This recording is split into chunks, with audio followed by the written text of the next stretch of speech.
ગુજરાતમાં છેલ્લા ઘણા દિવસોથી ગરમીનો પ્રકોપ જોવા મળી રહ્યો છે અને આગામી નજીકના દિવસોમાં તેમાંથી મુક્તિ મળે, ગરમી ઓછી થાય તેવા કોઈ સંકેતો મળી રહ્યા નથી.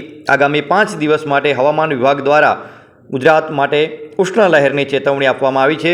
જો આપણે 22 મેના વાતાવરણની વાત કરીએ તો કચ્છ, સાબરકાંઠા, પાટણ, બનાસકાંઠા, ગાંધીનગર, અમદાવાદ, સુરેન્દ્રનગર, આણંદ, રાજકોટ, પોરબંદર, જૂનાગઢ, અમરેલી, ભાવનગર, સુરત, વલસાડ સહિતના જિલ્લાઓમાં હવામાન વિભાગ દ્વારા ઓરેન્જ એલર્ટ જાહેર કરવામાં આવે છે.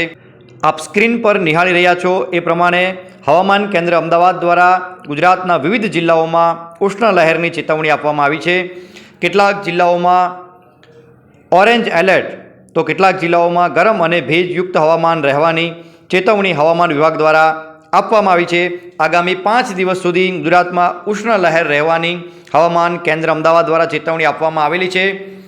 ગુજરાતમાં સૂર્યનારાયણનો પ્રકોપ યથાવત રહ્યો છે અને નજીકના દિવસોમાં ગરમીનું પ્રમાણ ઘટે તેવા કોઈ સંકેતો મળી રહ્યા નથી.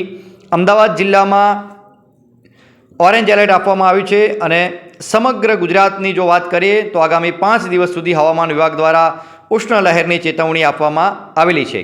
આવી જ હવામાનને લગતી લેટેસ્ટ અપડેટ માટે આપ જોતા રહો CMM ભારત. જો આ વિડીયો આપને પસંદ આવ્યો હોય તો આ લિંક આપના મિત્રોને શેર કરજો. CMM ભારતની YouTube ચેનલને લાઇક કરજો, કોમેન્ટ કરજો, સબસ્ક્રાઈબ કરજો. ધન્યવાદ.